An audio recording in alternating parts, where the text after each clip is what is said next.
the Israeli decision to build settlement in the place of Palestinian Shepherd Hotel in East Jerusalem, exactly at the time when Mr. Netanyahu was meeting Barack Obama, is clearly a calculated act. The American people support Israel, and the U.S. government better get on board. The people I represent are not embarrassed or humiliated by the actions of Israel. Israel has the right to determine where their people live, including in Jerusalem. There are areas of agreement, there are areas of disagreement, and that conversation is ongoing. Israeli Prime Minister Benjamin Netanyahu spent more than 3 hours at the White House meeting with President Obama once, taking a break and meeting with him again. This, as you heard, after the announcement of the building of a 20-unit apartment complex in East Jerusalem on that same day. No press coverage was allowed of this whole event. We didn't even get a picture. We're back with the panel. Charles, what about all of this?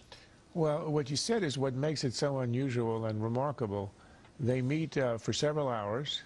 No press, no pictures, no joint appearances, as if the Prime Minister of Israel is toxic, as if somehow he represents a pariah state. It feeds into the perception around the world, particularly in the Arab world and in some elements in Europe, of Israel as a pariah state. Over what? This example of the Shepherd Hotel. Israel, the eastern part of Jerusalem is Jewish neighborhoods, Arab neighborhoods, and mixed neighborhoods. People are purchasing land, selling it all the time. There are about 200,000 Jews in the eastern area of Jerusalem. Imagine a city in the United States of that size, where you have every day construction permits issued as a matter of routine. So of course there's going to be an announcement here or there, because it's a breathing, living city. The idea that there should be no construction or no purchase or selling of houses is absurd. It would mean strangling the Jewish areas in Jerusalem and essentially extinguishing them ultimately. And this idea that it's Arab Jerusalem is only because, look, it houses the Western Wall and the Jewish quarter. It's odd, isn't it, that you have the Jewish quarter in what people are calling Arab East Jerusalem? It has been continually, there's been Jewish habitation for over 2,000 years, and the only reason it was Arab was for 20 years the Jordanian army expelled all the Jews. In '67, the Jews returned, and that's why it's a mixed area in the eastern side of Jerusalem. It's Jewish and it's Arab. Sure, but from the Palestinians' point of view, Vice President goes on this trip and this announcement is made about East Jerusalem.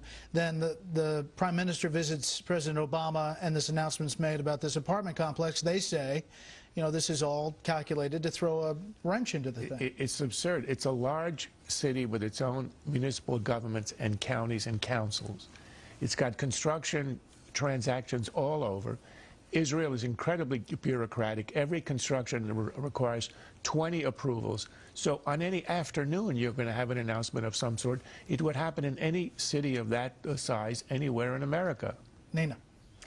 Well, it's interesting that this focus on settlements, in this case 20 units, wherever you come down on this, the Obama administration has let the focus get off the big picture, which is that both sides actually, so the Obama White House and the Israeli government actually support a two-state solution. He's letting this, we've clouded that big picture there, and Netanyahu, who would have to stand up to his right in order to move forward on a two-state solution, the same way that he has to stand up to his right on settlements. Somehow he's not getting the support he would need, I think, to move forward on either of those. Steve, I thought the end of Major's package was very striking, where he said the White House simply isn't willing to compromise or wait on settlements, on a decision. I find that amazing. I mean, this administration has compromised with North Korea by allowing them to remain off the state sponsor of terror list. They've compromised with Iran by allowing the timeline to slide for discussions, and they won't compromise.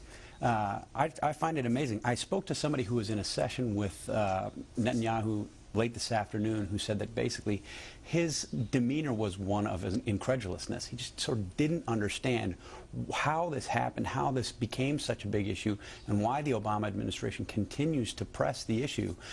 There has been, at least as of an hour or two ago, no resolution to this. They're working on ways to sort of find things that might allow the parties to move on. But there is no resolution, and the basic attitude is one of a shrug of shoulders. What happened here? So is this a crisis in 10 seconds? If it's not yet, it could be soon. Quickly. I was just going to say feeding the tensions is a sense by Israel that this administration is willing to let Iran go nuclear. That is it for the panel, but stay tuned for more analysis of what now is the new health care law.